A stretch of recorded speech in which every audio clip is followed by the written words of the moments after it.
mano. Me Ô, perdoa. Caio, tudo Tudo bem? em paz, querido. Você me perdoa? Eu muito me perdoa, olha só, eu estou muito feliz por estar aqui, trocando essa ideia com você, pô. É, mas a gente tinha Eu fiquei mudado até pro... de 9 para as 8 eu... e eu me Uhum. enrolei aqui. Eu estou preparando um curso de Hebreus e fiquei aqui trabalhando aqui mesmo nesse lugar até tarde. Depois fui lá dentro e falei, não, é 21 horas, porque 21 é sempre a hora que eu faço. E aí o Davi ficou atrás de Sim, mim, o Marcelo Cunha, e, desculpa, eu, e o crente eu que... fiquei até... A gente ficou... Eu não sei eles, mas eu fiquei até preocupado, porque eles estavam tentando, você não estava dando sinal, É, aí, enfim, mas deu tudo certo. mas O Marcelo falou assim, isso aí é normal, porque o meu celular, ele existe no silencioso, entendeu? Então, se eu não olhar ah, para ver a luz acendendo, e eu saí cansado, que eu estava aqui escrevendo, fui para lá, liguei no jornal, no telejornal, encostei a cabeça no travesseiro e dei uma soneca assim, rápida. Então, eu não ia ver mesmo, não ia ver mesmo, meu irmão. É, mas você, como é que coisa você boa, está? Não, é mas uma honra obrigado, para tá? mim, é uma Eu tô honra bem, para graças mim, a é uma Deus. honra para mim. Viu, Siri? Obrigado, é uma honra para mim também. Olha, eu estava ouvindo você falar e eu percebi como é necessário, e aí deve fazer um merchan aqui, mas como é necessário as pessoas que estão aqui, que tem muitas lideranças e tal, e estão buscando te ouvir mais, o Evangelho Simples, como é necessário as pessoas fazer o seu curso, né? Reconexões, porque assim, transformou radicalmente a minha vida, sabe? Toda essa percepção da religiosidade, do tratamento que Jesus tinha com as pessoas comuns, do tratamento que Jesus tinha com os religiosos, o dia a dia nosso, Uhum. se reconectar realmente e assim, te ouvindo, sabe por que eu estou falando isso? Ouvindo você, eu estava me vendo há pouquíssimo tempo atrás, porque você tem a compreensão do espírito que, ó, não é isso aí. Só que você caminha para lá, caminha para cá, vai indo para lá, vai indo para cá, e você não encontra muitas das vezes. Mas assim, que bom e graças a Deus o É, Espírito Santo sempre nos conduz, sabe? Para um caminho que vai ampliando a consciência. E foi quando eu cheguei principalmente no Reconexões, assim, eu me aprofundei. Eu já fiz basicamente 2 vezes. Eu fiz até a aula 100, só que eu só estava ouvindo. Aí eu voltei tudo de novo, aí estou escrevendo, já estou na aula 115 de novo. Mas assim, tanto o Reconexões como o Jesus, essa chave hermenêutica, foi amém, transformador para mim, sabe? Por amém. questão de conteúdo mesmo. Entendeu? Então, assim, É, como é importante as pessoas que estão aqui, se puderem, assim, façam reconexões, é. o Jesus Chave Hermenêutica, entre outros também, que eu comprei aquele box, né? Aí já vi Modernidade Líquida, já vi várias coisas já. Mas, assim, o Reconexões em si é uma coisa que transformou realmente a minha vida e Que eu indico bom, para todo mundo aqui que legal, que legal. fazer. Graças a Deus. Meu amigo, Pode me falar. deixa eu lhe falar. Que bom. Aqui, voltando àquela nossa conversa, que o É, Instagram cortou a basicamente gente, boicotou a nos gente, né? censurou. Verdade. Então, eu acho que a gente pode voltar para aquele sistema das perguntas, Por que eu acho que vai ser favor, importante por a favor. gente trocar essa ideia. Eu estou na tua Show, mão. show de bola. Então, show de bola. Vamos lá, então. Vou fazer a primeira pergunta, que foi até aquela, só que eu não ouvi, algumas pessoas só ouviram, só que eu acho importante, até porque é do meu Obrigado, meu pastor, filho. né? Então, que está Amém. caminhando comigo, que é o pastor Daniel, da Presbiteriana aqui do Recreio. Vamos lá, ele pergunta o seguinte, que qual conselho você daria à igreja evangélica que hoje se encontra inebriada com o poder? E eu não creio que a igreja evangélica jamais não tenha estado inebriada com o poder.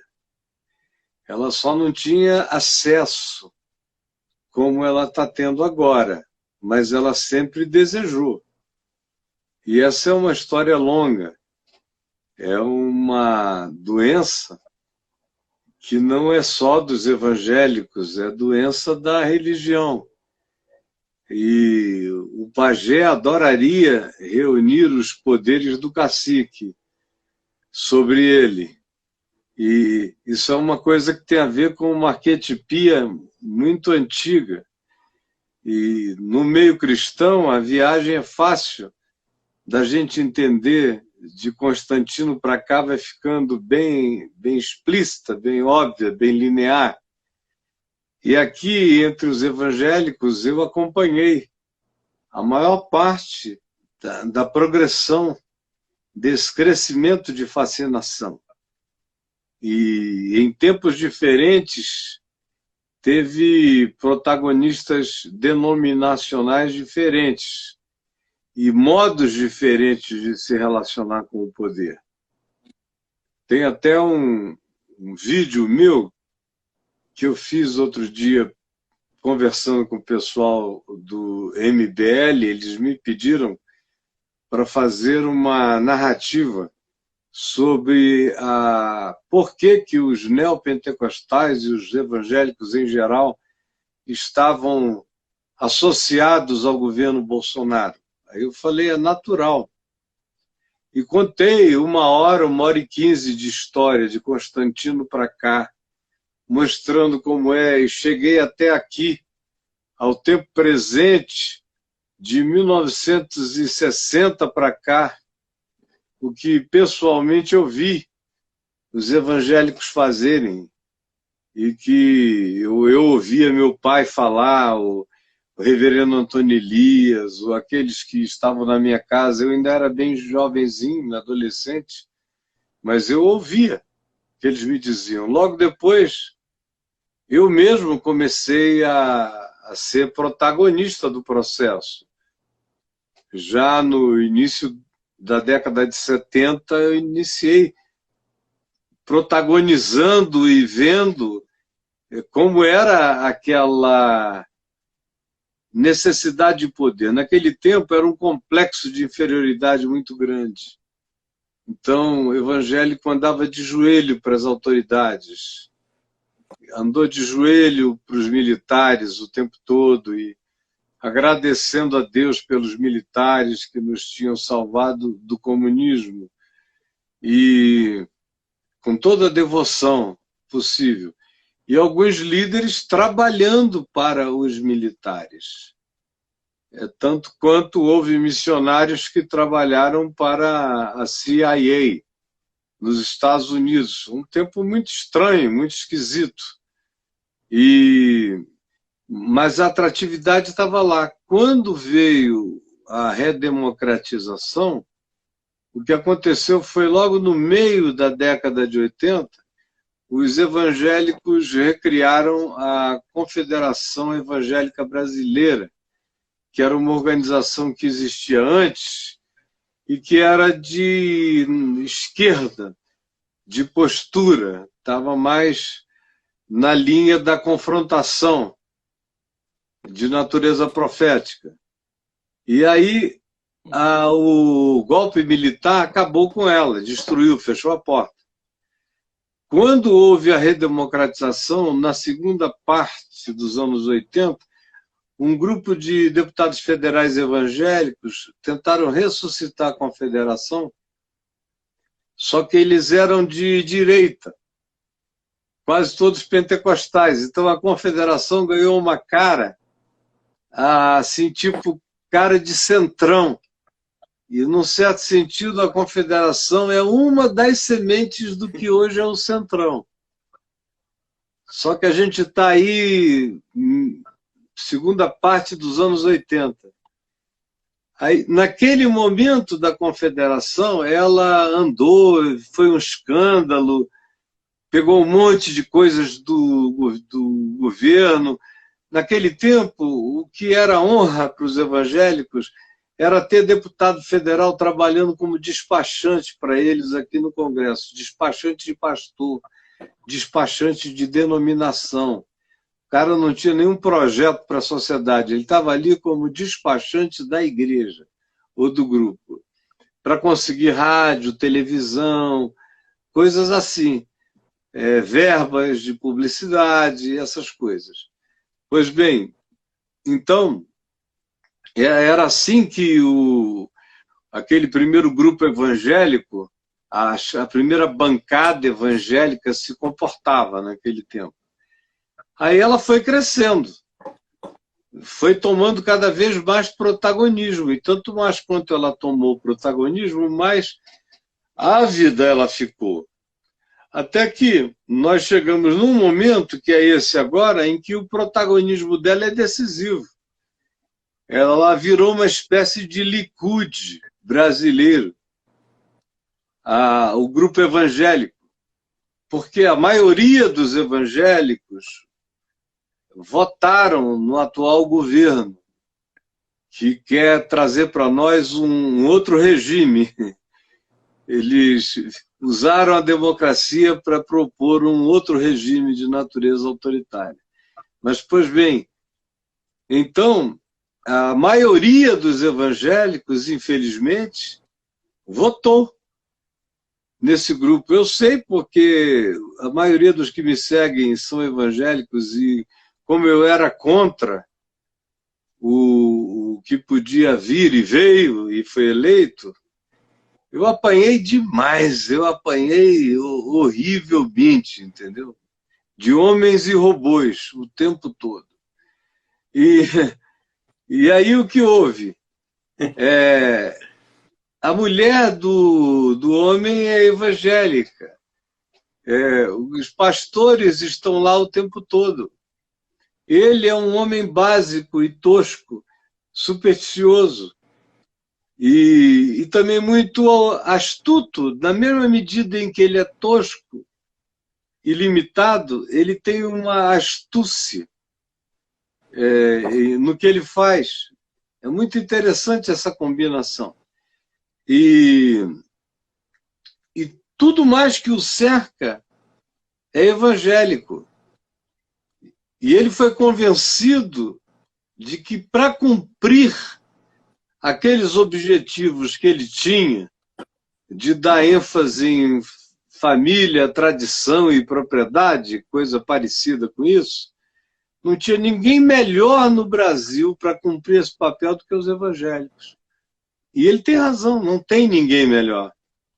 Então, juntou, nesse momento histórico atual, juntou a fome com a vontade de comer. O Bolsonaro precisa da igreja, tanto quanto a igreja julga que precisa do Bolsonaro para salvar a sua família, salvar os seus filhos.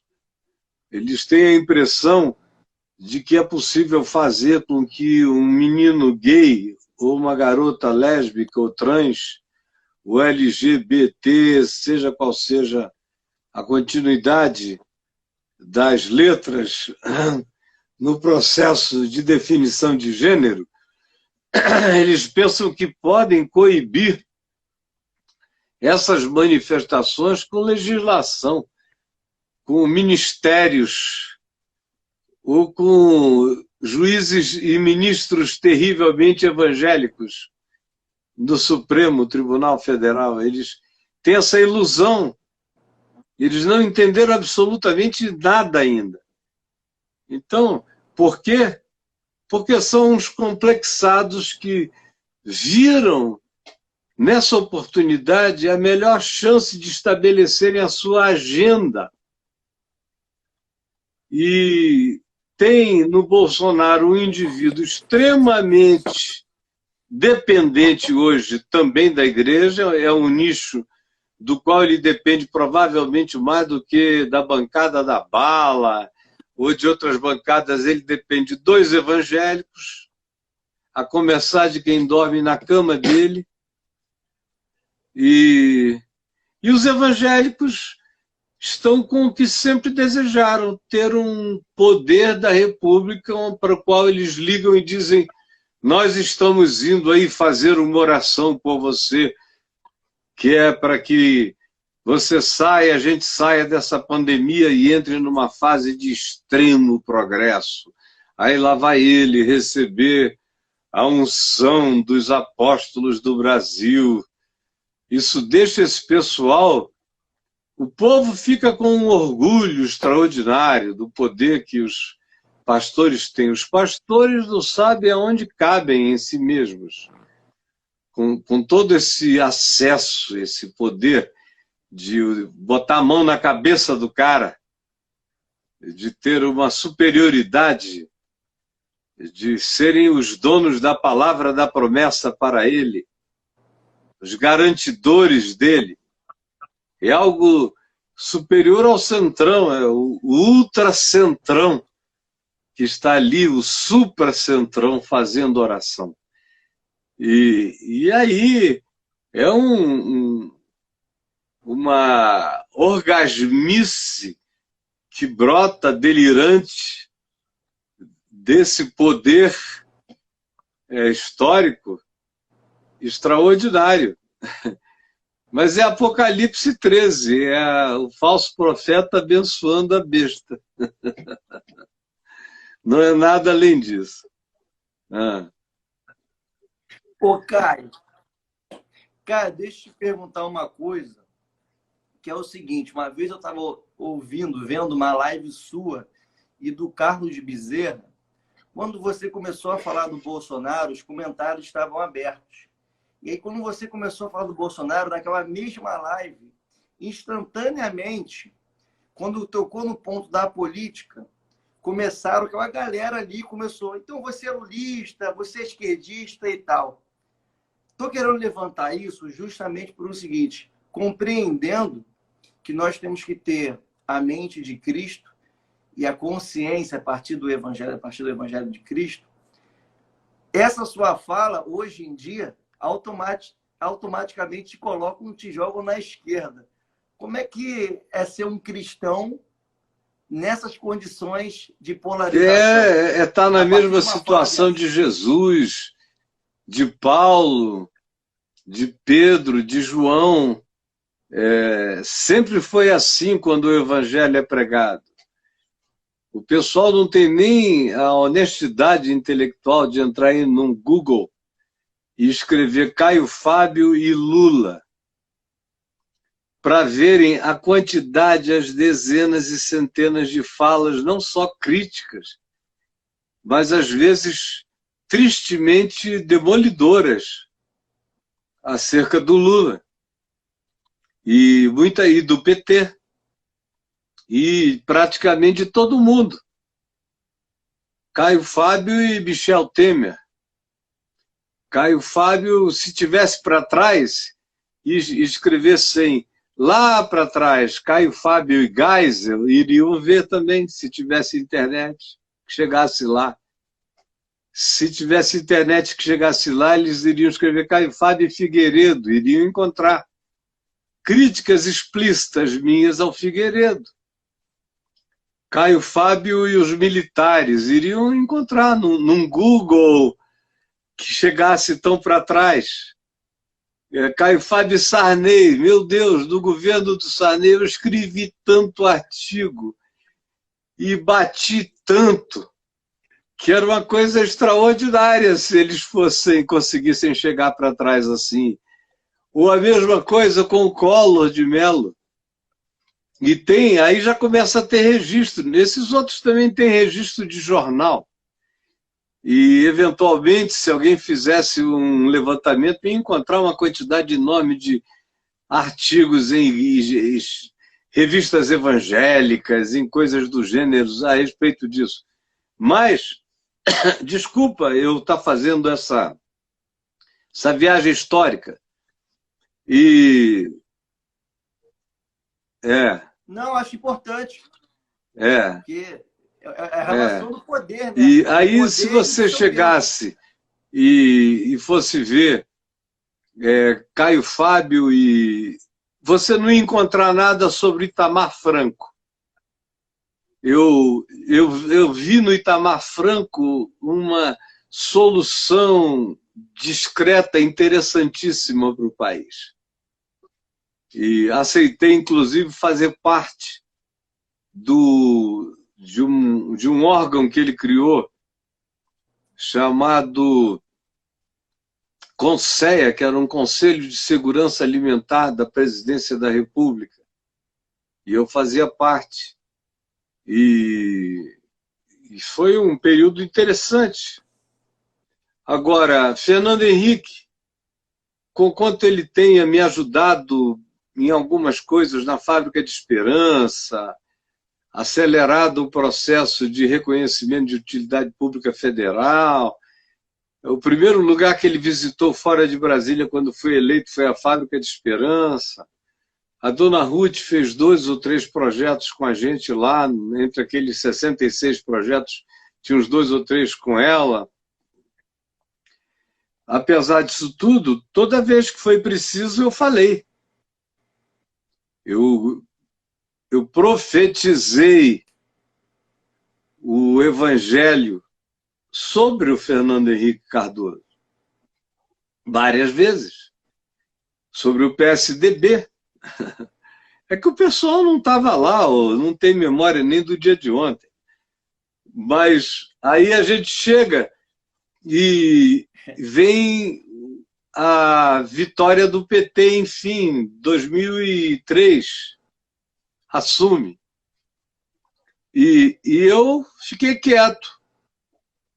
Eu tinha tido muitas experiências ruins com o Lula entre 98 e 2003, mas eu fiquei quieto. Eu o conhecia já desde 90, e a gente tinha uma relação até próxima de muita conversa. Eu nunca fui parte de nada, com ninguém. Nunca me associei a nada nem a ninguém. Era só conversa, almoço, café da manhã, uma oração. Ele ligava para mim, perguntava o que eu achava das coisas. Enfim, teve muita conversa assim. Aí de 98 até aí 2002, houve algumas experiências muito desagradáveis com ele e que para mim mostraram que posteriormente as acusações que ele veio a receber e tudo aquilo que envolveu a ele e ao partido dele eram verdade porque tinham sido as coisas que ele propôs a mim entre 98, de 98 em diante. Foram as narrativas que eu teria para falar a respeito dele, passam por aí sempre. Então, eu fiquei quieto até 2006, quando veio o Mensalão. Quando veio o Mensalão, eu achei que eles não tinham o direito de fazer aquilo. Eles podiam até tentar fazer com que empresários botassem dinheiro na campanha deles. O Lula queria que eu internasse 35 milhões de dólares do Muammar Gaddafi aqui no Brasil, para ele, na campanha de 98. Tudo errado, tudo crime. Tudo crime. Para fazer isso é com a maior lavagem de dinheiro para você fazer um negócio desse. Tudo crime.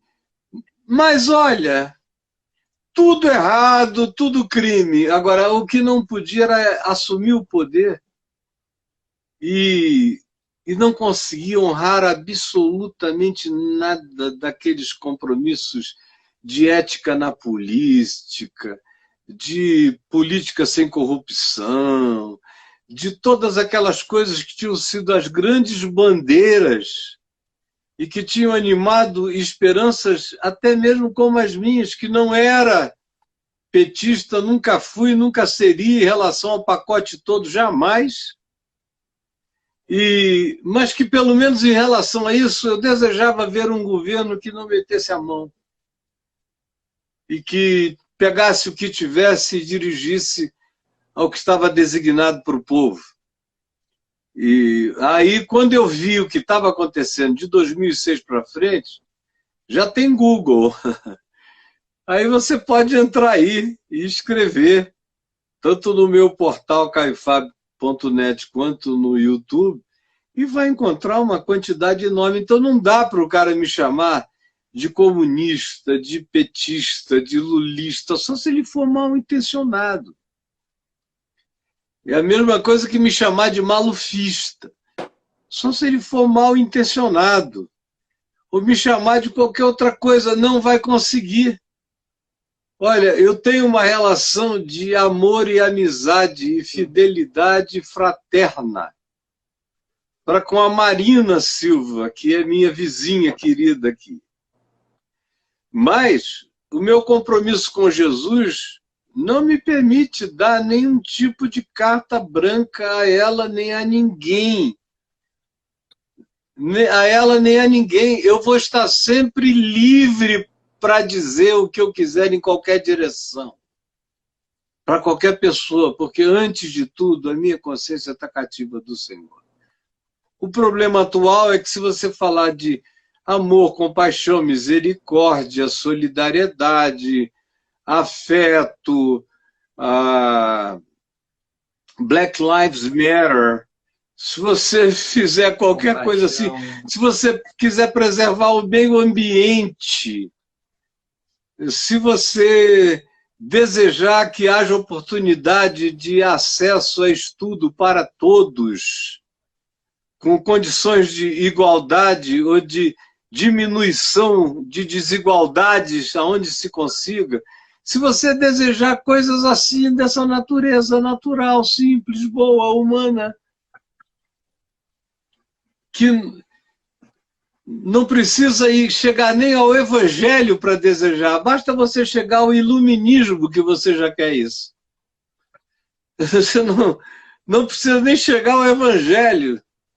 Se você chegar a qualquer outro nível de progresso humano, você já deseja isso.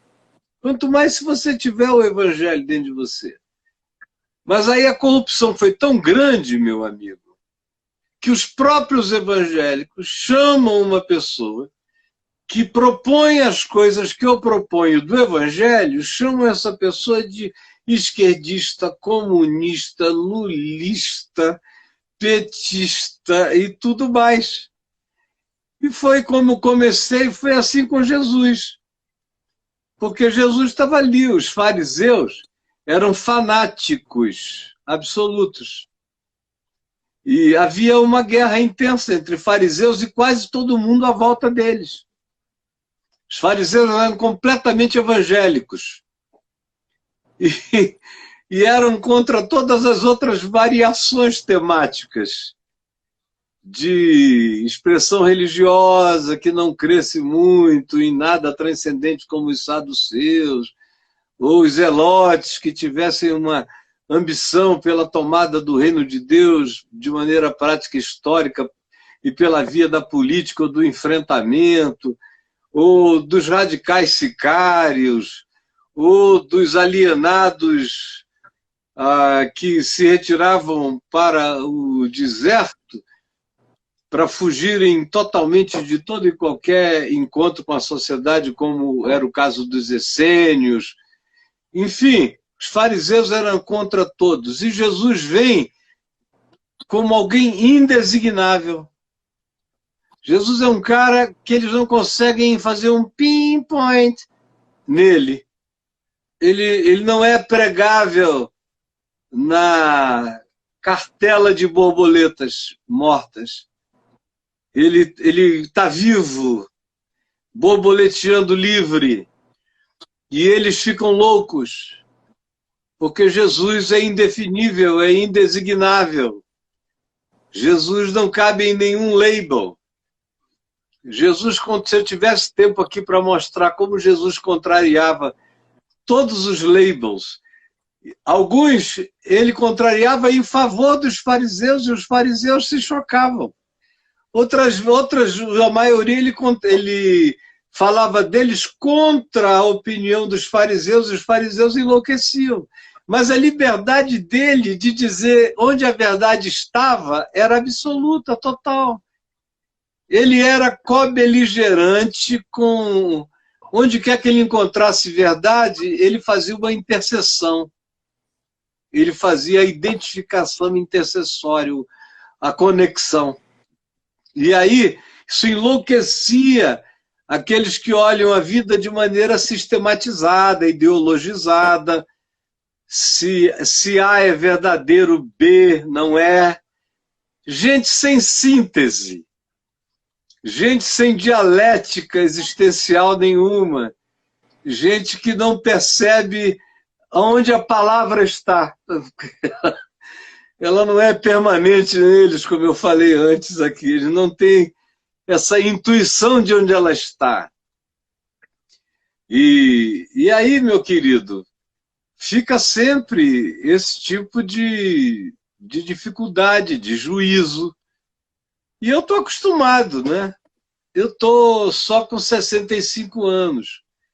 Mas de lambada, como diz lá na minha terra, de peia, ou no Nordeste, de couro, eu estou com a casca muito grossa. Eu estou tão idoso disso que não sinto nada.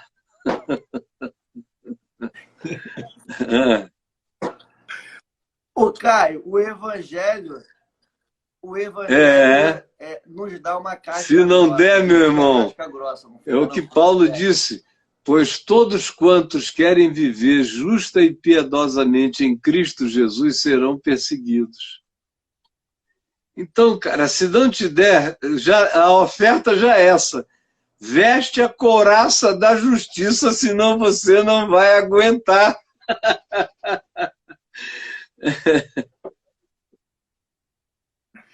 Ô, Caio, eu estou falando isso justamente porque, assim, isso é um dilema da minha vida diária. Porque, enfim, né, eu ajo politicamente, estou dentro do partido, até conversamos um pouco sobre isso, mas o meu olhar cada vez mais, e assim, eu tenho essa certeza hoje, é sempre com o olhar de Cristo, o olhar do Evangelho, né? E aí, assim, eu sou muito crucificado. Ah, mas tu tá no PSOL e tão comunista e acabou, e como é que tá lá para aborto e tal. Fala assim, olha só, nem da nossa casa, enfim, não só, mas em tudo, assim, com qualquer tema, cada pessoa indica uma coisa, sabe? Enfim.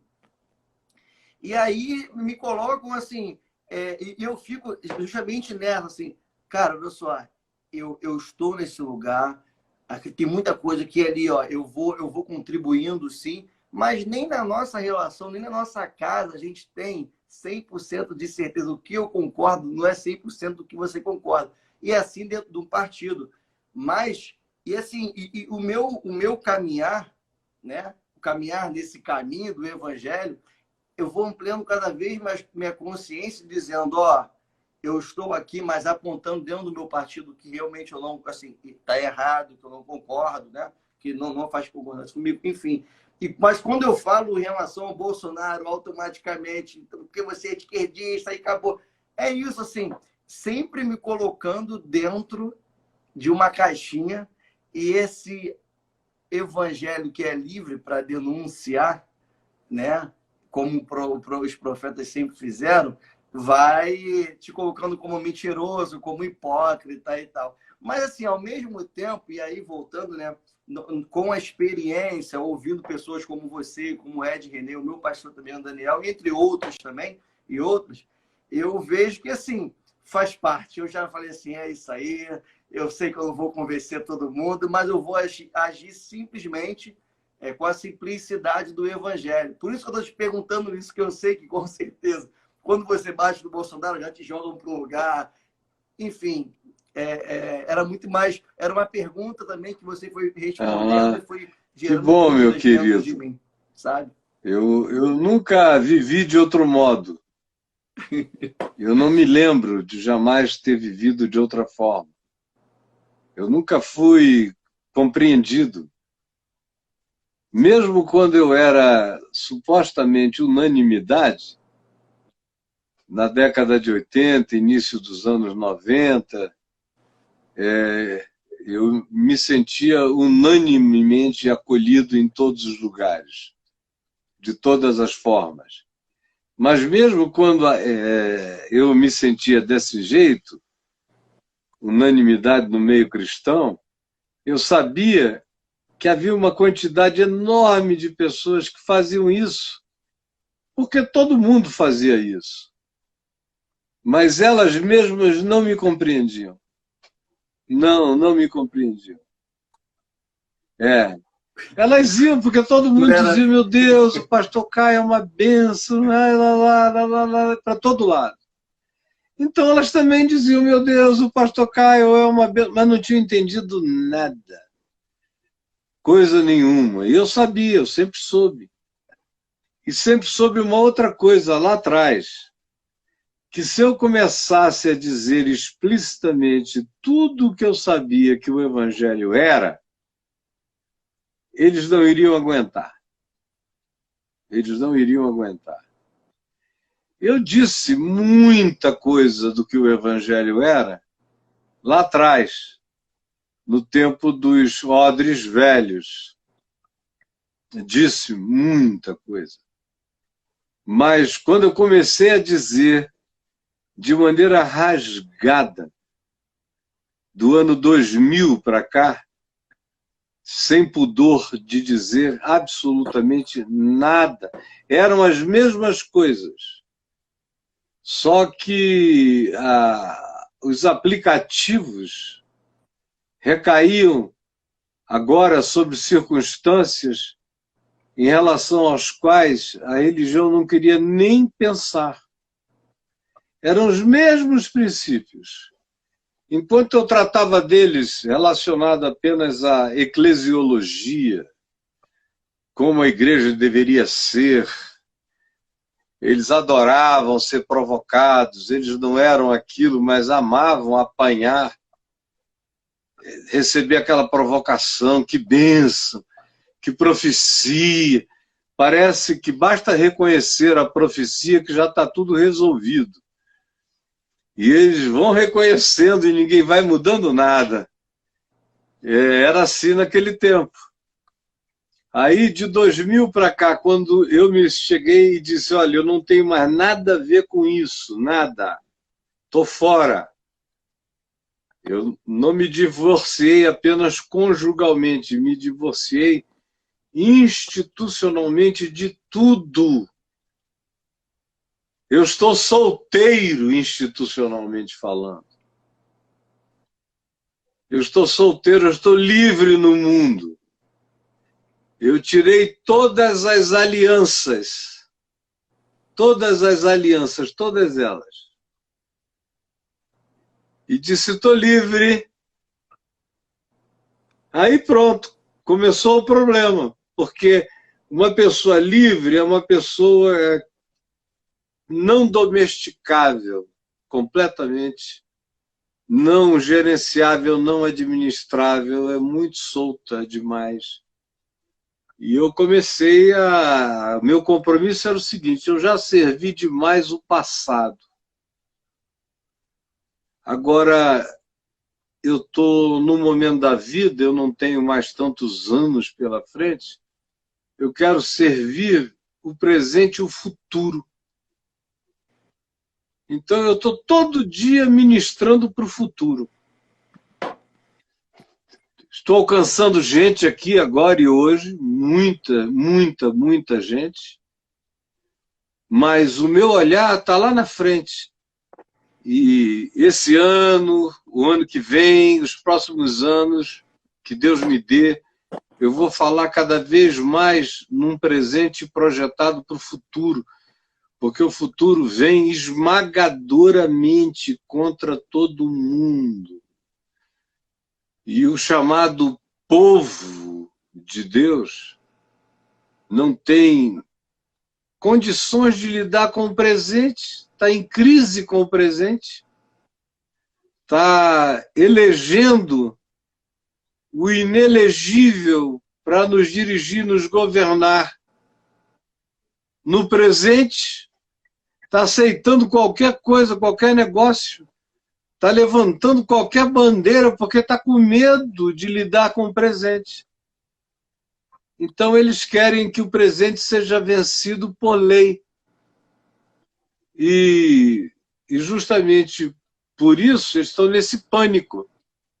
E nesse pânico eles apoiam qualquer um, qualquer um que prometa que tudo vai voltar a ser como era. Há muito tempo atrás. Há muito tempo atrás. E vão se entregando. No entanto, meu querido, não tem mais volta. O futuro vai esmagar isso tudo. E quem não tiver no Evangelho desenvolvido a consciência para discernir o Evangelho com a sua aplicação no presente, para aguentar o tranco presente e se preparar para os trancos futuros, que serão muitos, não vai suportar.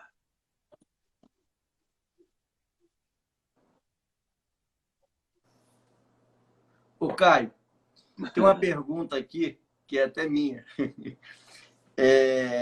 que é um pouco sobre isso, que eu falo assim, ó, inteligência artificial, depressão, ansiedade. Estamos em uma sociedade líquida.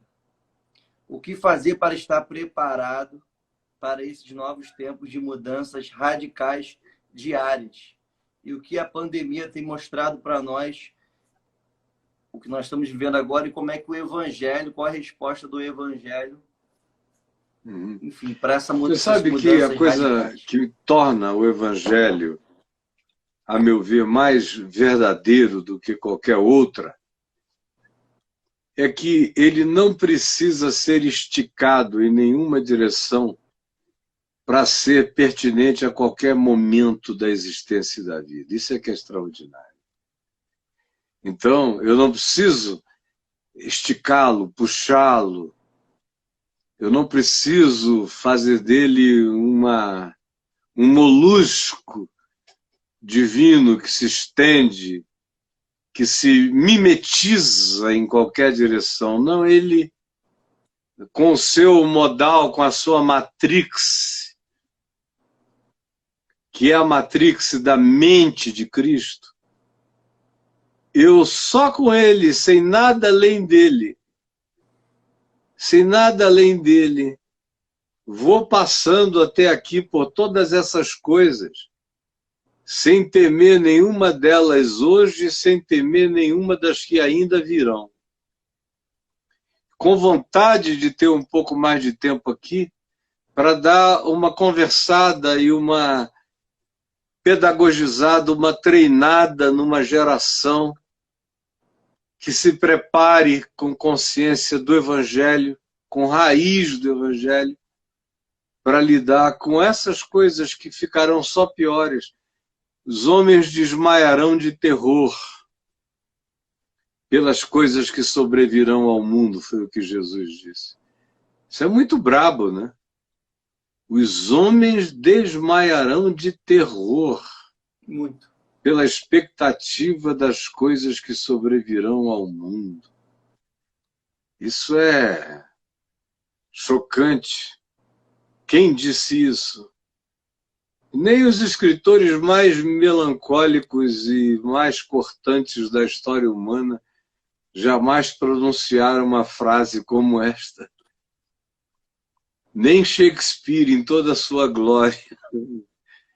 Os homens desmaiarão de terror pelas coisas que sobrevirão ao mundo, pois os poderes dos céus serão abalados.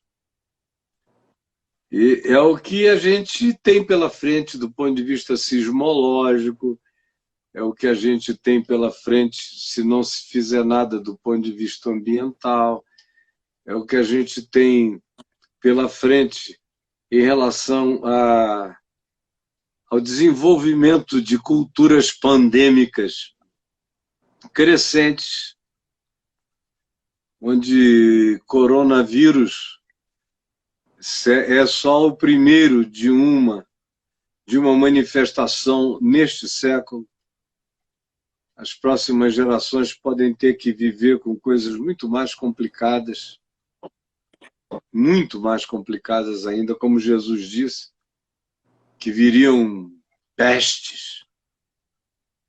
Ele só disse isso: pestes, fomes em muitos lugares. Aí ele vem descrevendo e solta essa: pestes. Peste é o tipo da coisa que você não precisa alongar-se a respeito dela. Basta dizer pestes. Olha aí, peste, uma peste. O mundo inteiro parado. Então, vem muita coisa pela frente. Vem muitos choques. Hoje, a humanidade inteligente sente que, do jeito que o mundo está, vai se precisar cada vez mais de uma centralização de decisão para casos especialmente emergenciais.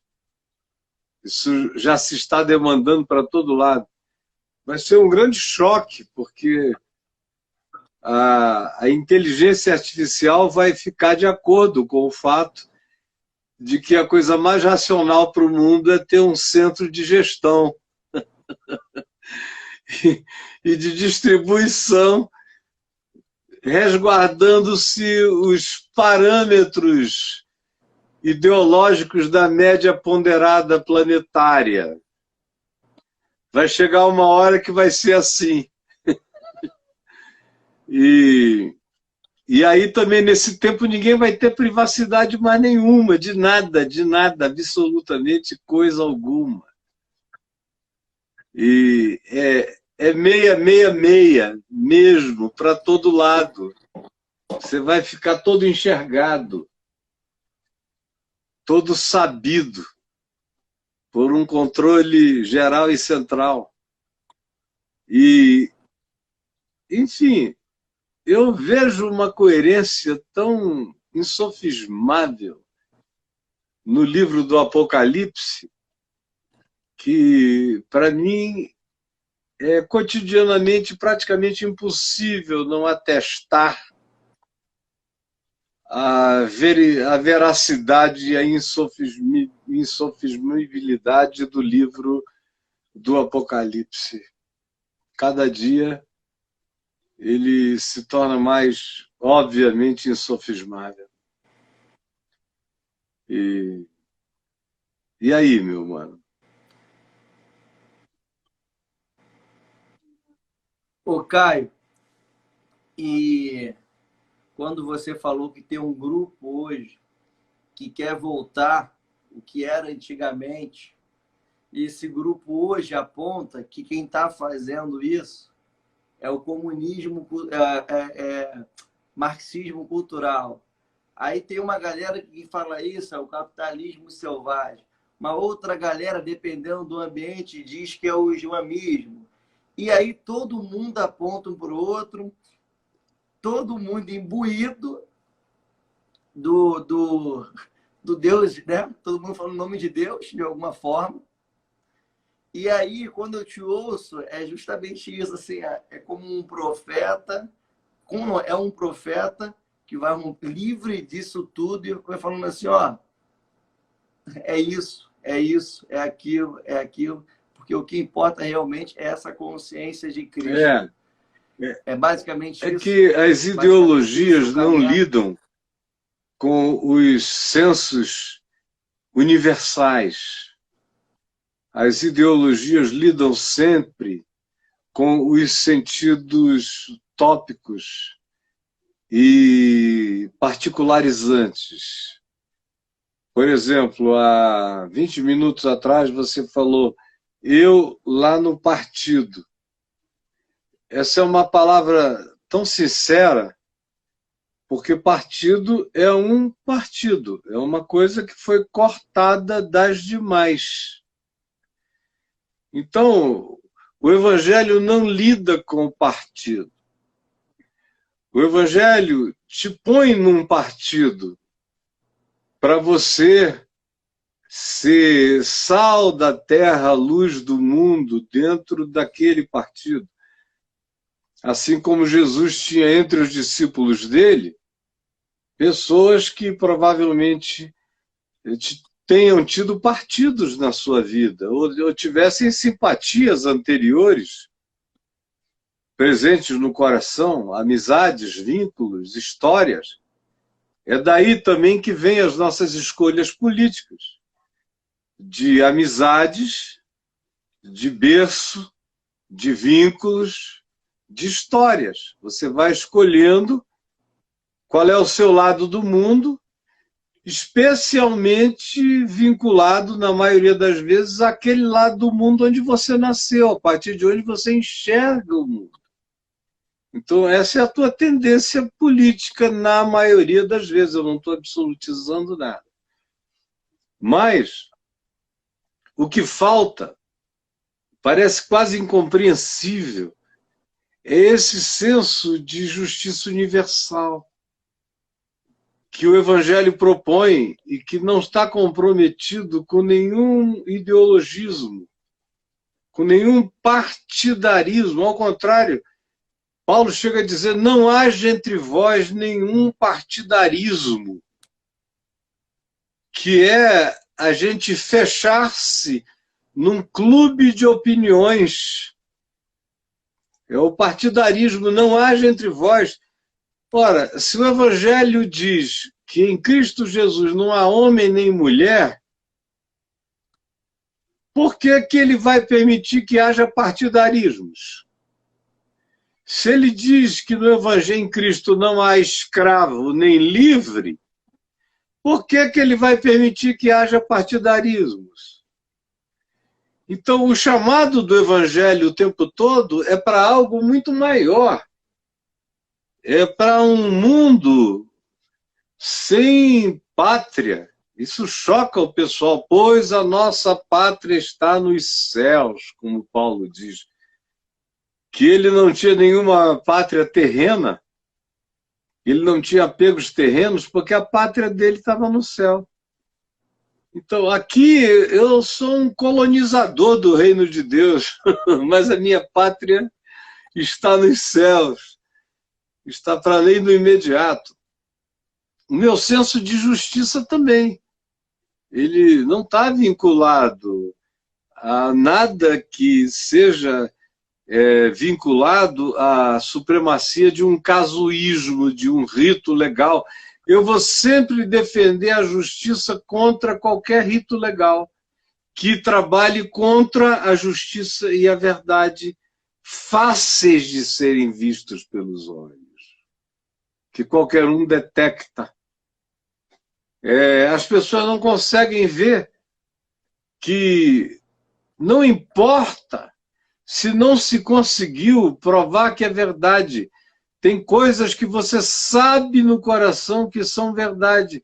Por isso, independentemente daquilo que o juízo humano promova, se certo ou se errado, você tem um discernimento para saber que você vai escolher um outro lado, vai andar noutra direção. Você não vai ficar ali só porque aquele lado foi inocentado. Uma vez que agora você no coração sabe o que você não pode mais negar acerca da verdade dos fatos e das coisas.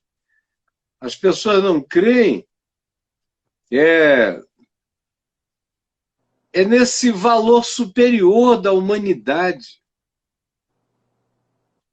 que está acima de todas as ideologias.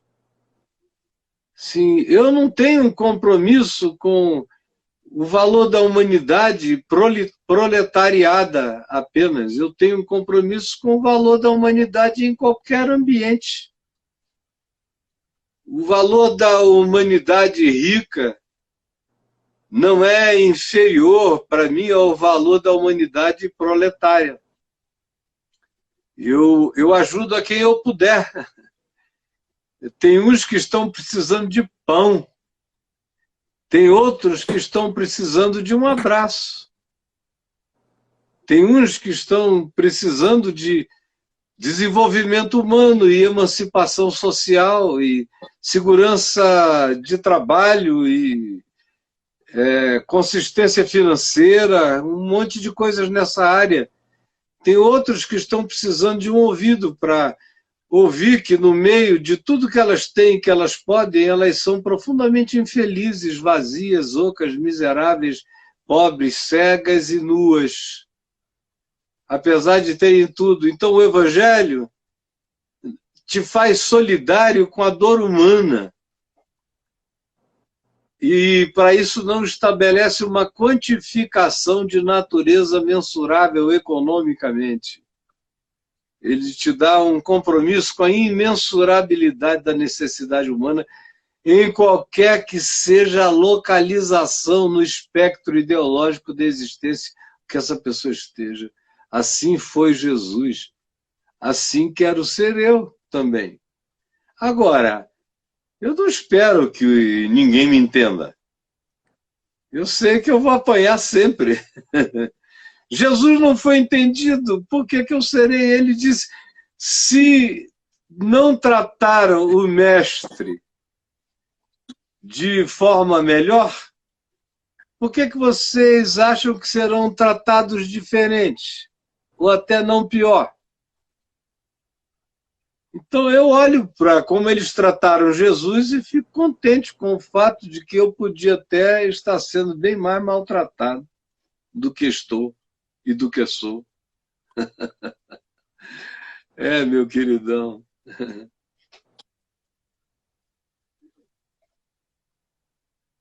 Meu amigo, eu não sei quanto tempo falta, porque eu acho que o O seu vai mais meu, de 60 minutos, né? a Eu não sei gente quanto vai tempo você tem também, fazer cara. 2 horas daqui a 25 minutos. Não cai, o meu não cai. E cai em 2 horas? Como é que é? Eu não sei, porque eu acho que o Não seu... me pergunte por quê, mas o Ah, o teu meu não cai? só caiu uma vez, Ah, ou tá. duas. Eu chamei de volta, acho que uma vez foi com o Fábio de Mello, uma outra vez com o Fábio Porchat, caiu, puxei. Aí pronto, nunca mais caiu. Eu, como também não faço perguntas, eu aceito, pode ser até É hoje, que benção. hoje caia. Mas eu não faço perguntas. Estão me abençoando, eu estou recebendo.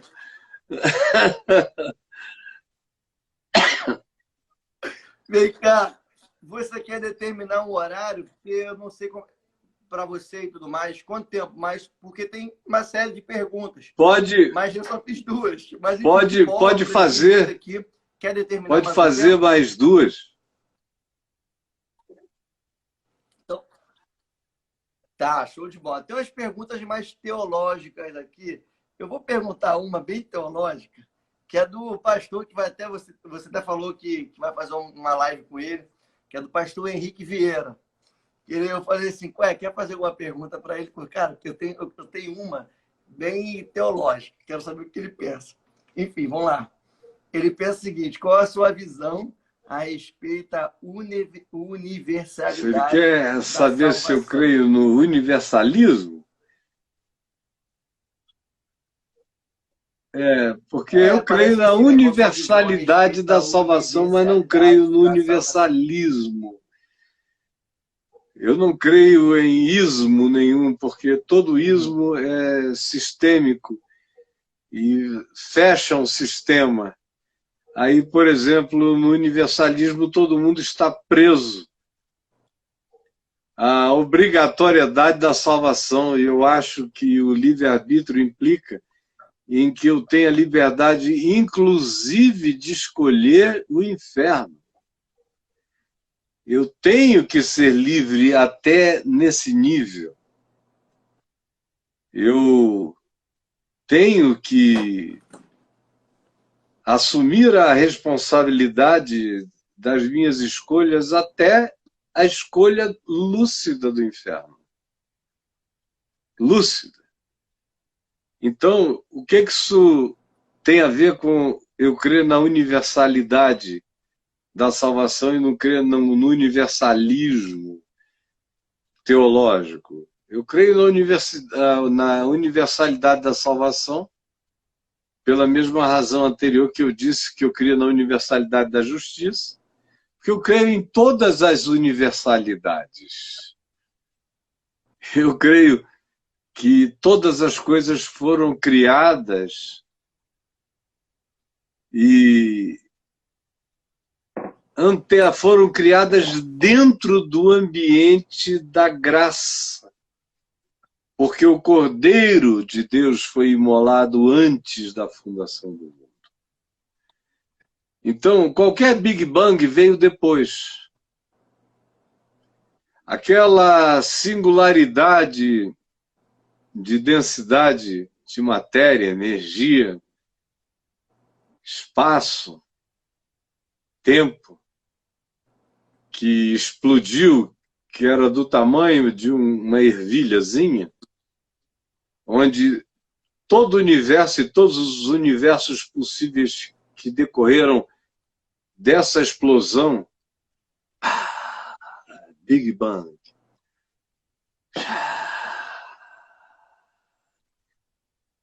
Tudo isso aí ainda é muito básico, perto do fato de que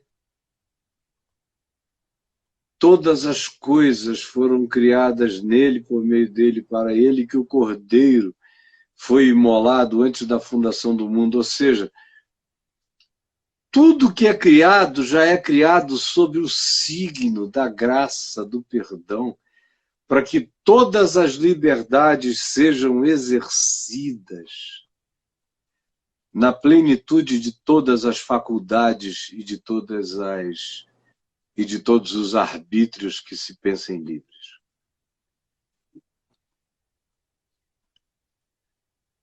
Caio, o que é exatamente o Cordeiro foi imolado Essa antes da é fundação? uma pergunta que é maravilhosa, porque todo mundo fica imaginando o Cordeiro imolado antes da fundação do mundo, um cordeirinho metafísico.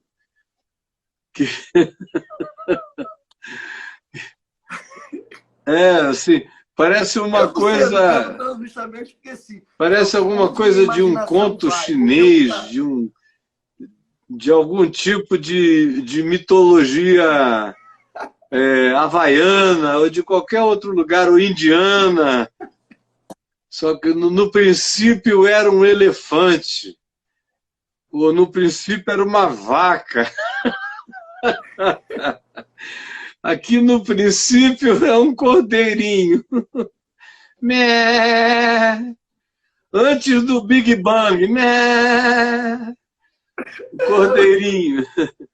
E, na realidade, o cordeiro entra aqui como um símbolo que na arquetipia semítica, tinha uma força extraordinária.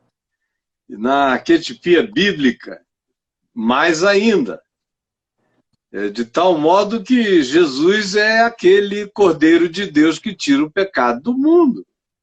Então, a convergência disso, desde o Gênesis, quando homem e mulher são vestidos com peles de um animal ou de animais que foram imolados, você já começa a ter a simbolização e a construção arquetípica dessa ideia, que não tem nada a ver com animais. Tem a ver com um significado de natureza imensurável. Cobre o pecado do mundo, veste a nudez do homem, tira para sempre, tirou, tira e tirará o pecado do mundo em Cristo. E o Cordeiro, imolado antes, tem a ver com essa morte de Deus, que cria todas as coisas. Se o grão de semente caindo na terra não morrer, fica ele só. Se morrer, produz muito fruto. Ora, se Jesus diz isso como um princípio, para eu olhar e observar, aquele era um princípio de Deus, porque, sendo Deus, não julgou como usurpação ser igual a Deus, antes a si mesmo se humilhou, tomando a semelhança de servo, e reconhecido em figura humana, foi obediente até a morte e morte de cruz. Ou seja, a morte de Deus é inevitável para que haja criação. A criação explode como a ressurreição. explode como a ressurreição dessa morte de Deus, do Deus que implode. Não tem palavras para designar aquilo que nem existe, que é, mas não existe, que não é designável, que não é explicável, que é absurdo, que transcende os códigos. Ele implode em si mesmo. Ele morre para dar vida. É um princípio que Jesus está enunciando também nos evangelhos o tempo todo. Não tem vida sem morte. Não tem sem morte. Tem que morrer para crescer, para produzir, para gerar, para germinar. Tem que se entregar. Tem que não ter medo da entrega para produzir vida. A mulher, quando está para dar à luz, sente dores, geme, se entrega à morte. E depois se alegra pelo fato de ter trazido ao mundo um homem. Toda a Escritura, e especialmente em Jesus, o Espírito de Cristo é esse. De que você se entrega. E o universo inteiro começa com esse ato de entrega. A criação é a própria morte de Deus explodindo nesse poder de ressurreição em todas as direções. É vida. É essa morte que produz como grão de trigo toda essa explosão de vida a partir dessa explicação tão simples de Jesus e que serve para a gente entender a partir da simplicidade como não existe criação sem entrega, sem morte, sem essa dor divina, sem esse parto divino, sem esse sacrifício divino. O universo é do tamanho da morte de Deus. E eu não estou falando só desse pequeno universo newtoniano que a gente estuda com telescópios. Eu estou falando dos multiversos e dos universos paralelos e de uma quantidade extraordinária de fenômenos que eu costumo chamar de esses fenômenos todos da criação que a Bíblia chama de acaso. A Bíblia chama de acaso. Eu chamo de liberdade fenomenológica da natureza, das coisas. É o acaso. É a liberdade dos fenômenos. Agora, se bateu na minha cabeça, desculpa aí. Não era a minha intenção. É apenas o exercício da liberdade natural, fenomenológica total. É livre-arbítrio da criação. E que pode acertar meu filho, pode me acertar, Caraca. Pode acontecer. Na direção de qualquer um. Então, eu celebro o acaso. É um fenômeno da graça de Deus, da permissão de Deus, assim como eu celebro o livre-arbítrio. O acaso é o livre-arbítrio fenomenológico. Eu não tenho problema com nada, porque a filosofia de Jesus não mergulha em nenhuma metafísica buscando uma solução para o bem e para o mal.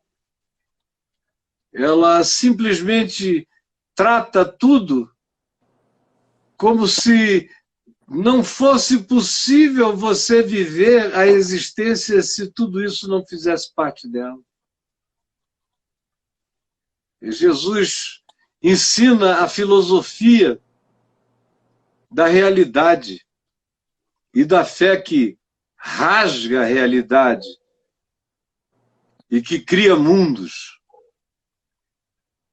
e que não tem medo nem do presente nem no futuro. A filosofia de Jesus é um olhar de criação para o presente e para o futuro.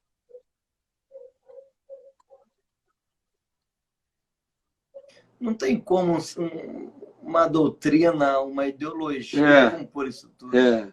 É impossível. Aí você tem que se contentar em entrar no pau mesmo, né? Mas eu não sei se eu respondi a pergunta do Henrique. Muita. Acho que sim. Acho que sim, acho que sim, com certeza. Com certeza. Vem cá, para a gente ir finalizando também, que já vai dar 2 horas, eu acho que você até já pontuou nessa sua questão aí, na sua resposta. Mas é o seguinte, assim, ó, porque eu acho que isso, para os evangélicos, para os cristãos como um todo, é muito forte. Mas eu gostaria de te ouvir um pouquinho mais, que é o seguinte, quando você diz, Deus não existe. Cara, que afirmação é essa? Porque causa muito desconforto nos cristãos quando você diz Deus não existe. Até que tem uma blusa sua, né? Que Deus não existe. Ele é. Que afirmação é essa? Assim, só para a gente ter mais para ampliar nossa consciência. Porque Deus não existe Deus mesmo. Que isso? Se Deus existisse, ele não seria Deus. O Deus que existe não é Deus. O Deus que você pode demonstrar não é Deus. Ele, por ser Deus, o verdadeiro Deus, é indemonstrável. É indisponível para qualquer que seja a possibilidade e a tentativa de explicação.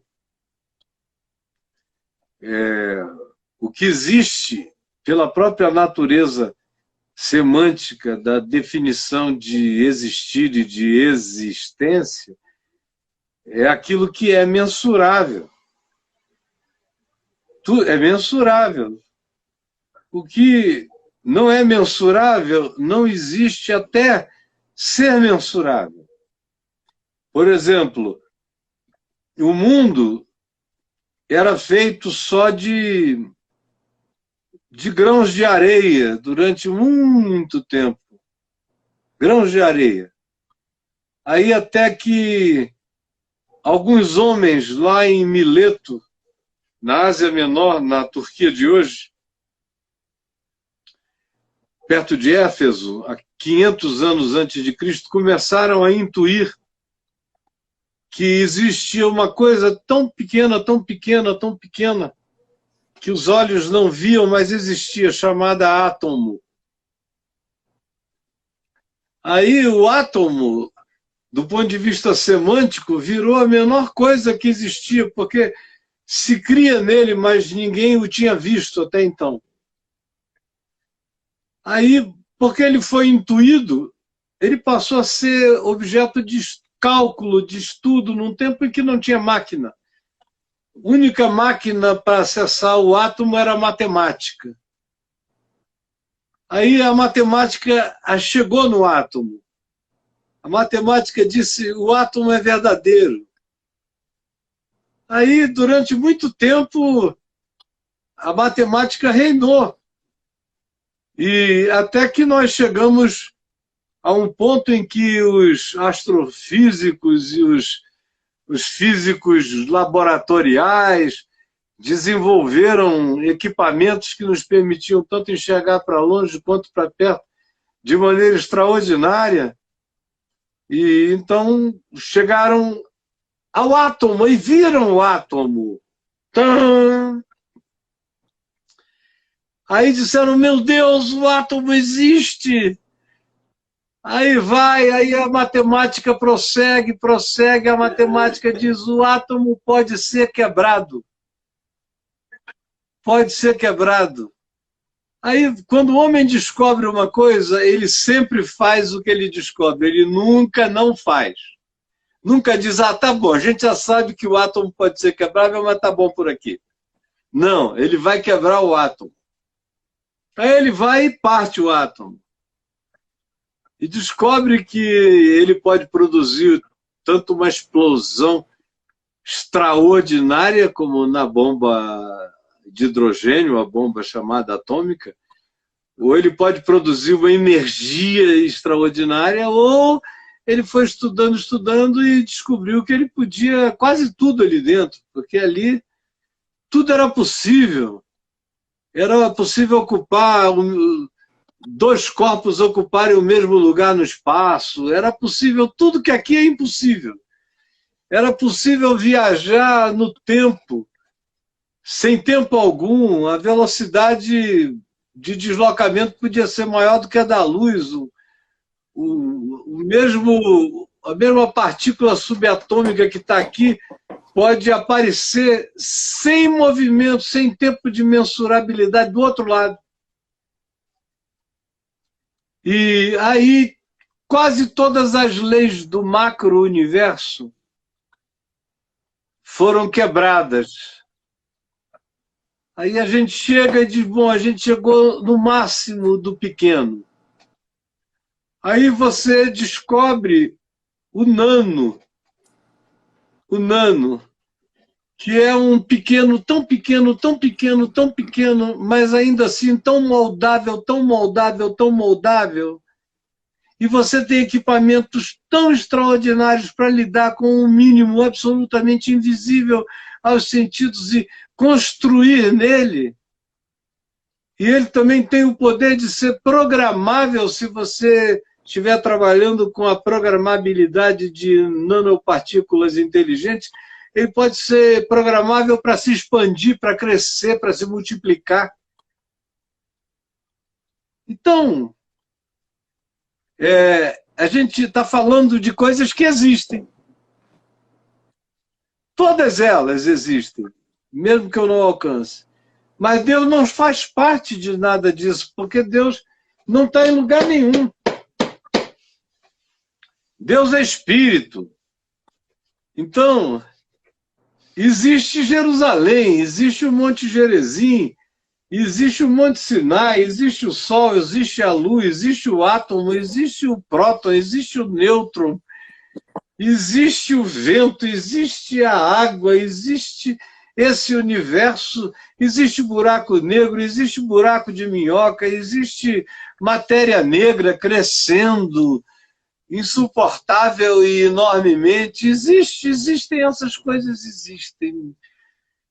E são estudáveis. Agora, Deus não vai ser encontrado em nenhuma coisa que existe. E a soma de todas as coisas que existem não explicam Deus. E as lógicas de todos os computadores e de todas as inteligências artificiais não concluem acerca de Deus. Eles podem até dizer, é tudo tão sublimemente bem feito que deve haver uma mente criadora em todas essas coisas. Mas onde ela está? Ninguém sabe. Ninguém sabe. E ninguém jamais saberá. É o que a Bíblia diz e o povo não crê. O povo não crê. Quando Moisés perguntou, qual é teu nome? Quem é que eu vou dizer que me mandou? Ele disse a Moisés, dize a eles que eu sou quem eu sou, te enviou. Eu sou, te enviou. É o que é. Aquele que é, te enviou. Jesus dá uma ênfase especial nesse eu sou. Desde que Abraão existisse, eu sou. E ele carrega a força desse eu sou em várias das suas afirmações. Ao mesmo tempo, Hebreus diz assim, que é necessário crer que Deus existe. Quando ele diz isso, ele não está filosofando. Ele não está usando a palavra existe filosoficamente falando, como eu estou usando. Semanticamente, para designar o que existe. Uhum. Ele só está querendo dizer, é necessário que você creia que Deus é Deus. É só isso que ele está dizendo. Então, mas dizer que Deus existe é um reducionismo brutal. Mas a maioria das pessoas vive assim. Deus tem uma casa. Aí a gente vai lá na casa de Deus. Deus tem um altar, aí a gente vai naquele altar de Deus. Deus tem um lugar de onde ele fala, fora daquele lugar nenhuma fala é tão de Deus. É o púlpito. Deus tem um livro. Eu acho isso tão interessante, essa história de Deus ter um livro. E eu amo a minha Biblinha. Está comigo há 47 anos, existe há mais de 50 e tantos, era da minha mãe. Está aqui a minha bichinha. Mas Que maneiro. eu acho muito engraçado essa coisa de Deus ter um livro. Aí os judeus vêm com o livro de Deus, os cristãos vêm com a soma dos dois livros. E sem falar que o livro cristão, que é o Novo Testamento, nunca intentou ser um livro. Se não tem uma carta de Paulo dizendo, então o Senhor me disse, Paulo, escreve aos Gálatas. Nenhuma. Todas elas é Paulo dizendo, eu, Paulo, estou escrevendo a vocês, de olho aberto. Espera aí, Tiago, eu não sei o que, Marcos. E ditando, os caras lá, escrevendo, ele estava dando um conselho. Chegou alguém de lá cheio de problemas. Eles, vamos responder agora aqui. É para os coríntios. Então vamos lá. E ele não botou primeira carta de Paulo aos coríntios. Ele só saiu respondendo quais são os problemas. Então vamos lá. Eu, Paulo, com vosso irmão Timóteo, nosso irmão fulano de tal, Beltrano, isso e aquilo. Eu que fui chamado para ser apóstolo, enviado, porque não tinha Novo Testamento, então a única coisa que ele podia alegar é que ele tinha uma mensagem, que a mensagem era pura, que não tinha sido falsificada. Por isso ele dá tanta ênfase no fato dele ser apóstolo, enviado.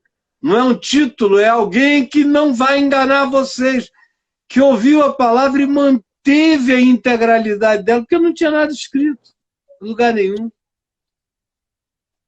Então, o Novo Testamento, a vida dos discípulos não começou baseada em nenhuma escritura cristã. Eles eram homens que, para isso, se dizia que estavam com Jesus desde o princípio, que tinham ouvido a boa nova desde o princípio e que reproduziam o ensino de Jesus, conforme tinham ouvido, sem falsificá-lo. Essa era a questão. Primeiro aos Tessalonicenses, que foi o primeiro texto do Novo Testamento escrito, foi escrito muito antes de qualquer evangelho. Eles não tinham nada disso. Eles só podiam contar com a sinceridade, a pureza e a integridade daqueles que ensinavam o ensino de Jesus. Enquanto isso, surgiu uma quantidade enorme de falsos apóstolos, como Paulo menciona nas cartas, que eram pessoas que falavam um outro evangelho, misturado com outras coisas. Eles não tinham nem como conferir. Só se tivesse alguém ali do lado dizendo, não é assim, gente. Não é assim. Lembram o que foi que Paulo ensinou? Por isso é que ele repete tanto o que eu disse, o que vistes, o que ouvistes em mim, isso praticai, porque era só o que eles tinham. Era o que Paulo chamava de ser uma carta viva de Cristo Jesus. Era ser um evangelho andante. Era só isso. E foi assim durante décadas, enquanto não tinha um texto. Cara. Aí surgiu o primeiro texto, mas também não saiu, foi impresso em grande lançamento, distribuído pela Amazon. Não. Saiu o Evangelho de Marcos, meu Deus, lia um pessoalzinho aqui, outro pessoalzinho ali, outro pessoalzinho ali, era tudo muito parco. Não tinha, o pessoal não tem a menor ideia de como é que as coisas foram, de onde é que elas vêm. E ficam pensando que Deus tem um livro. O Deus que existe tem um livro. Isso É isso é natural, assim. Deus tem um livro, isso é dado. Quem falar contra... Eu, por exemplo, hoje falei aqui tá que Jesus disse, examinais as Escrituras, vocês que pensam que Deus tem um livro, mas vocês não querem vir a mim para ter desvida. Vocês ficam aí, Deus tem um livro, Deus tem um livro, e não querem vir para mim, que sou a palavra única e viva. Então, é uma tristeza, meu amigo, que está tudo assim, na nossa cara, mas o pessoal fica procurando o Deus que existe, ao invés de se deixar encher pelo Deus que é. O Deus que é, tanto Deus que é, que lá em João 14, 15, 16, 17, Jesus repete aquela fórmula do eu neles, tu em mim, eles em nós, e ele mistura aquilo de vários modos, outras vezes é tu em mim, eu neles, eles em nós, outras vezes é eles em ti, tu em mim, eles em nós, ele faz aquela mistura, aquela salada ali entre João 14 e João 17, para simplesmente nos dizer que Deus é. Deus é, vocês serão nele. Eu sou nele, vocês serão nele. Aí a gente chega no Apocalipse, João anda para todo lado e não encontra nenhum santuário, não tem um lugar de culto na Nova Jerusalém, assim, para o povo se reunir. Irmão, chegou a hora, velho. Não tem um lugar de culto, a religião acaba na Nova Jerusalém, totalmente. E além disso, ele diz que só se tem a luz do Cordeiro iluminando a todos. Numa cidade que não tem telhado, só tem a luz do Cordeiro, não tem santuário, e Deus não é visto. Só é vista a luz do Cordeiro. E aí, o povo fica querendo provar que Deus existe. É uma tentativa muito tola, é diminuir demais a Deus, é querer transformá-lo numa fórmula do E igual a MC ao quadrado. Deus não dá.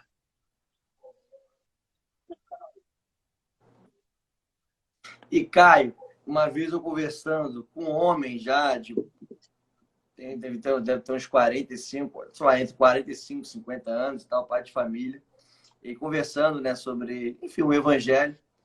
Aí ele chegou a um ponto e falou assim, falei, cara, Deus não precisa da gente para nada não, porque Deus é Deus.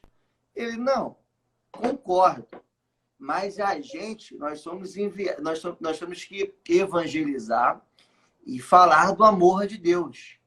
E assim, Deus não depende da gente, mas a gente tem um compromisso que vamos dizer que 99,9 é propósito de Deus, mas a gente tem um 0,1 ali que depende da gente. Eu falei, que isso, cara? Tu acha? Mas é isso, assim, é o ego tão grande, é uma coisa tão... É o famoso eu quero ser Deus, de uma certa forma, que acha que na olha, de Deus precisa. Não é muita coisa, não. Deus é Deus. Mas ele precisa aqui... E olha, meu querido Siri, que esse cara que te falou isso ainda é gente muito boa. Porque tem uns caras aí, tem missões, tem igrejas, tem seminários, tem livros de teologia dessa grossura, tem um monte deles aqui, espalhados aqui, enormes, que dizem que se você não for, Deus não tem como falar, em lugar nenhum. Deus está encurralado na vontade da igreja, praticamente. Então, quem deveria entrar no pau mesmo feio é a igreja, que não vai a lugar nenhum, só fica em si mesmada, e quando vai maltratar os outros, vai pregar cultura religiosa ao invés de ensinar o evangelho. Quando vai, ainda chega mal. E era ela que devia ser julgada e colocada no castigo dos muitos açoites, que ficou sabendo de tanta coisa e não fez nada, como Jesus diz. E o mundo inteiro ser dito ao mundo: olha, gente, tá bom, tá livre, ninguém sabia de nada, o Senhor é aquele que como eu estava lendo hoje em Hebreus aqui, para o meu deleite espiritual, ele é aquele que tem compaixão pelo ignorante. Compaixão pelo ignorante. Então, tá tudo certo, vamos em frente. E acabou. Agora, esse pessoal é aquele que acha que realmente, se eles não forem, não falarem, Deus não tem como se comunicar. E agora, eles estavam ferrados lá na mão de Paulo, né? Paulo descendo o cacete deles, e tudo que eles diziam, Paulo fechava na espada, estava matando todo mundo, com ódio danado, e eles com língua para falar, e não teve ninguém que conseguisse barrar Paulo. Até que um dia Paulo está indo de Jerusalém para Damasco, com autorização para matar, e espancar e torturar, codificar mais um monte de cristãos de Damasco. Quando à porta de Damasco, uma luz do céu o envolveu e bateu nele, e o agrediu. Praticamente é a descrição de um espancamento da luz. Paulo, Paulo, por que me persegues? De quem é essa voz? De que cristão é essa voz? De que apóstolo é essa voz? Paulo, Paulo, por que me persegues? Aí só faltava a voz: eu sou Pedro. Quem és tu, Senhor? Eu sou Barnabé. Quem és tu, Senhor? Eu sou João. Quem és tu, Senhor? Eu sou Tiago, teu irmão. Lembra de mim? Não, Paulo, Paulo, por que me persegues? Quem és tu, Senhor? Eu sou Jesus a quem tu persegues. É que o pessoal não crê mais em Jesus, não crê que Jesus fala de si mesmo, por si mesmo, do jeito que ele quer. É. Do jeito que ele falou, né? Nabucodonosor estava lá tirando a maior onda. Aí vai Jesus falar com ele. Ele tem um sonho, tem uma chance, não toma posse da chance que teve, continuou na maldade, aí a profecia caiu em cima dele. E se cumpriu instantaneamente, e ele ficou comendo grama 7 anos. Quem foi que foi falar aquilo para ele? Foi Daniel que foi lá, que entrou no peito, na marra? Sadraque, Mesaque, Abidênego? Quem foi o cara? Não, o Senhor fala. Fala. Eu tenho... Não é porque agora, conquanto ele fale, e eu sei que ele fala, tem gente, o pessoal não tem ideia de quem a gente vai encontrar no seio de Abraão, de quem a gente vai encontrar no banquete, de quem a gente vai encontrar na festa do pródigo. A gente não tem ideia de quem a gente vai encontrar na festa dos anjos e dos homens. Uma quantidade enorme de gente para quem Jesus falou e a igreja nunca ficou sabendo, nem saberá. E que está lá. Gente que entendeu o Evangelho, às vezes sem saber de Jesus, mas entendeu o Evangelho. Que praticou o Evangelho. E pelas suas obras mostrou a sua fé. E está lá. As pessoas não têm a menor ideia do que vai acontecer, como o texto que eu li ontem aqui.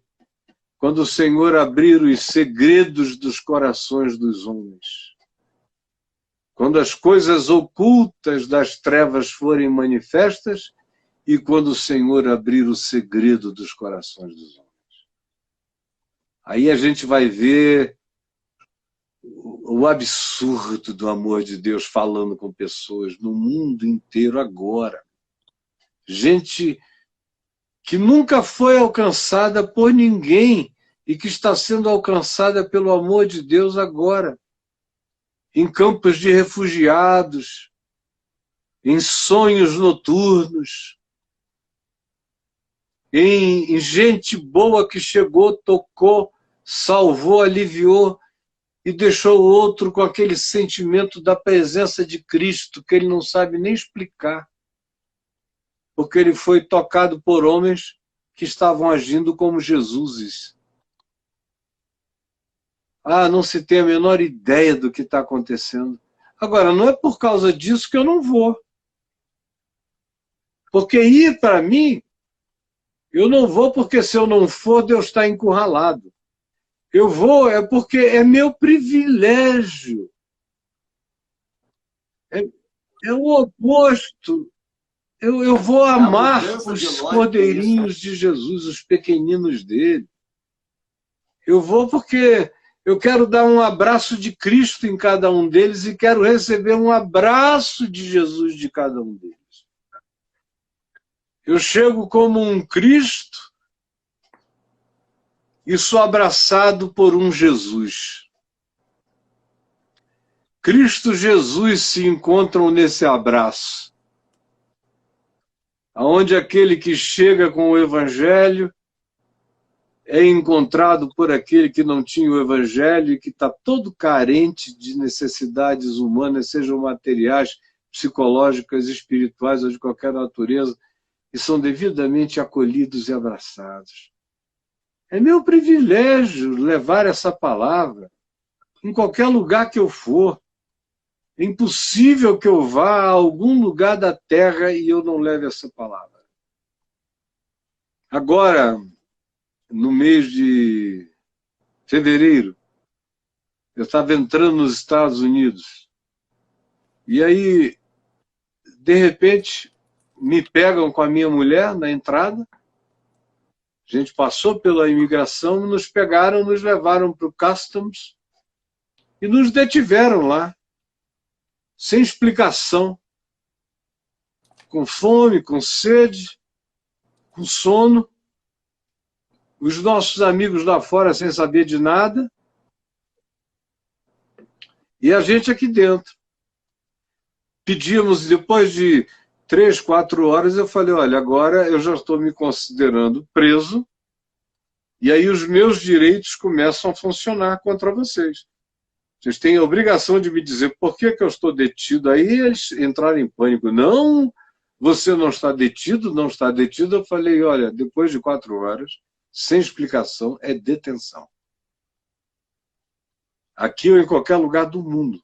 Então vocês vão ter que me explicar, ou vocês vão receber a ação devida por terem, é uma questão de direitos humanos, por terem detido o indivíduo sem informações. Aí, não, peraí, só um minuto, por favor, e chegou o FBI. Aí o FBI chegou e me falou assim, venha comigo, por favor, eles não lhe deram comida nenhuma ainda. Eu falei, não. E você tem alguma comorbidade, alguma coisa? Eu falei, sim, cardíacas e diabetes. Não, pelo amor de Deus, vamos comer. Aí me deram comida e começaram a me tratar igual Paulo lá com os romanos, quando souberam que ele era cidadão romano. Mudaram o tratamento na mesma hora, aí me levaram lá para dentro, numa sala. A Adriana ficou sozinha aqui do lado de fora. E eu e ela na maior boa, a gente se divertiu, a gente, meu Deus, não teve nada com a gente. Esperamos lá aquelas horas, aí eu entrei e eu estou dizendo que é impossível estar em qualquer lugar sem que o Evangelho seja anunciado. Aí A moça me pergunta, o senhor já ouviu falar no FBI? Eu falei, claro, né?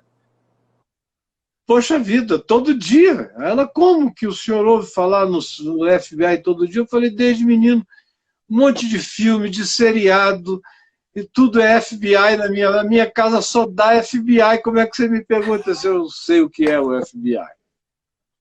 Sei completamente. Aí eles começaram a rir na mesma hora.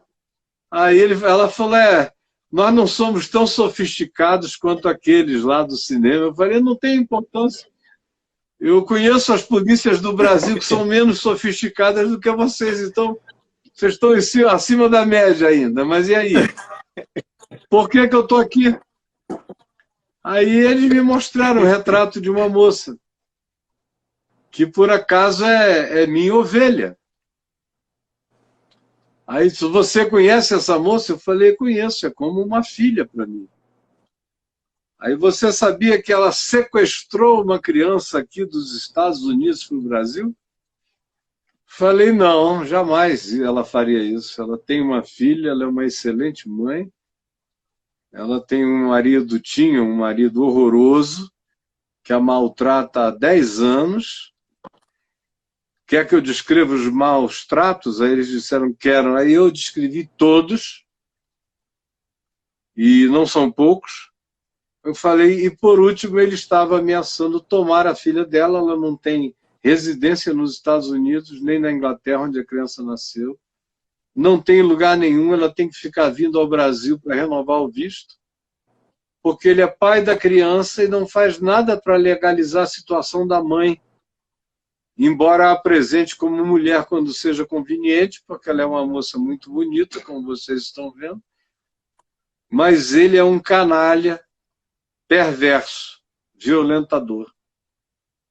E aí eles ouviram aquela história toda, e eu saí contando. Quando acabou, eles me fizeram mais um monte de perguntas, eu fui respondendo. E aí eles me perguntaram no que ela crê. Aí eu comecei a falar do Evangelho para eles todos lá.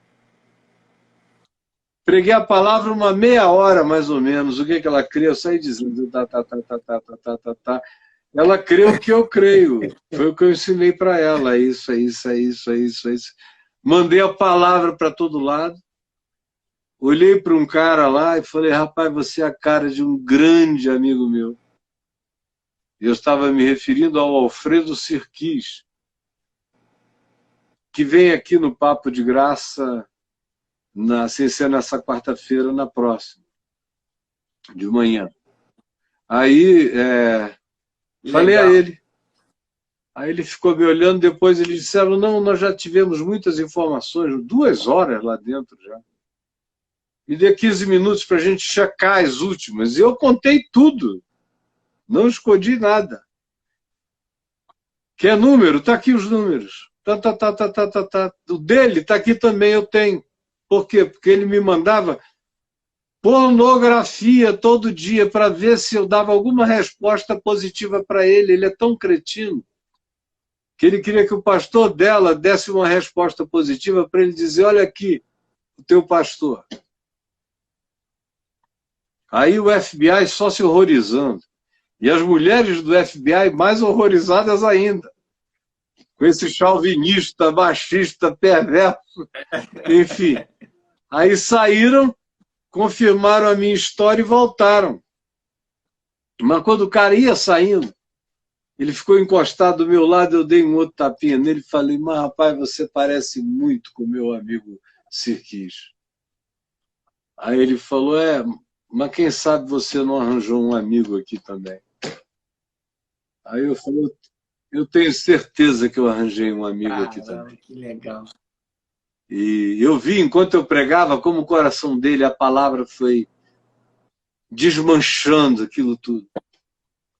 Aí eles voltaram, amicíssimos, tratando com a maior delicadeza. E Deus abençoe vocês, muito obrigado, Deus abençoe, Deus abençoe. Então, meu irmão, Me puseram preso aqui na Papuda. 4 dias, 3 noites. Foi uma bênção.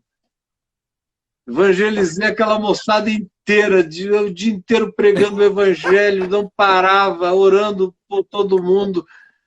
Porque é meu privilégio, não é minha obrigação, não é meu pânico. Não, está em mim. Eu fico ali quieto, quando eu vejo já saiu tudo. Porque transborda. Porque em todo lugar, como diz Paulo, nós somos o bom perfume de Cristo Jesus, em todo lugar. Para com uns aroma de vida para a vida, para com outros aroma de morte para a morte. E nenhum de nós é suficiente para isso. A gente só é assim se a gente andar nele. Aí isso vaza, irradia para todo lado. É isso, meu querido, eu já falei demais. Toma, não, mas eu só tenho que agradecer, de verdade, Caio, porque como eu aprendi aqui, na real eu aprendo com você todos os dias, enfim, né? Naqueles meus 10 a 14 minutos ali no Reconexões. Amém. Mas aqui foram mais de 2 horas, eu só tenho que te agradecer, Amém. meu irmão. Amanhã eu vou fazer uma live no Instagram às 10 horas com um rapaz chamado Pablo Marçal. Não sei se você já ouviu falar nele. Pablo Marçal, ele é grande aí no Instagram. Marçal é o... Não, ele é um comunicador. Ele é um comediante, né? Não. De uma fluência enorme, assim, meio coach. Mas ele é um cara bem espontâneo, bem livre. Ele bota o evangelho nas coisas que fala. E amanhã eu vou bater um papo com ele às 10 horas da manhã no Insta, Legal. aqui no Insta, né? E logo depois, quando acabar, eu vou para o YouTube, para o Papo de Graça, que vai de 12h às 2h amanhã, se Deus quiser. Meu querido, uma honra. Deus te abençoe. Obrigado.